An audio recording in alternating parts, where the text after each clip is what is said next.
Welcome to our 5-part series where we're exploring some of the trends that we're seeing emerge in the IT space.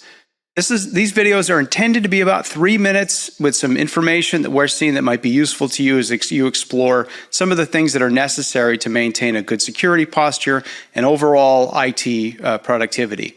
So the first trend that we're talking about is cybersecurity insurance.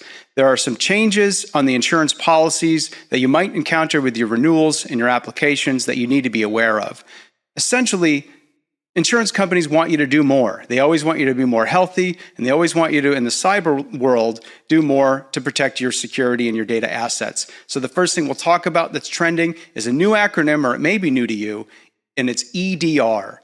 Now, this acronym stands for Endpoint Detection and Response, and essentially, it's a monitor, alert, respond, and dispatch service that runs on a software layered over your antivirus on all of your endpoints. And what it does is it reports any potential threats or incidents back to a Security Operations Center, or SOC, another acronym with which you should be familiar.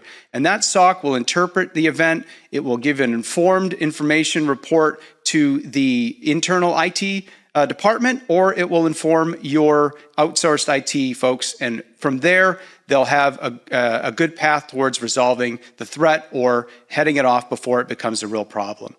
Another trend that we're seeing emerge is the security operations warranty. So you want to pay close attention to the agreements that you sign with your third-party security vendors, because some of them will say that if you buy all of their services or the right mix of their services, then they will provide this operations warranty, which is up to $500,000 or even $1 million of additional coverage on top of your insurance.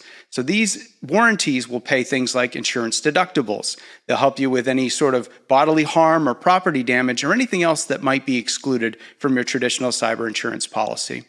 The last trend that we're noticing is that insurance policies are recommending, and some are requiring, that you maintain good IT policy and governance.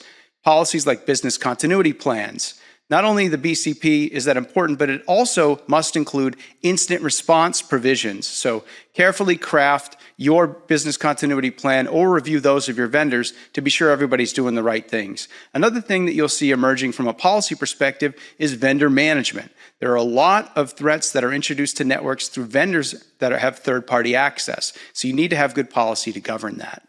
So in essence, it's not about if, but it's about when you're going to experience a security incident. We heard recently that we see one perhaps even as often as once a week within our client and prospect base. So the threats are real, they're pervasive, and they can be very disruptive. And the question you need to ask yourself is, do you have the technologies, the information, the policy, and everything in place in order to be prepared to protect yourself from the worst?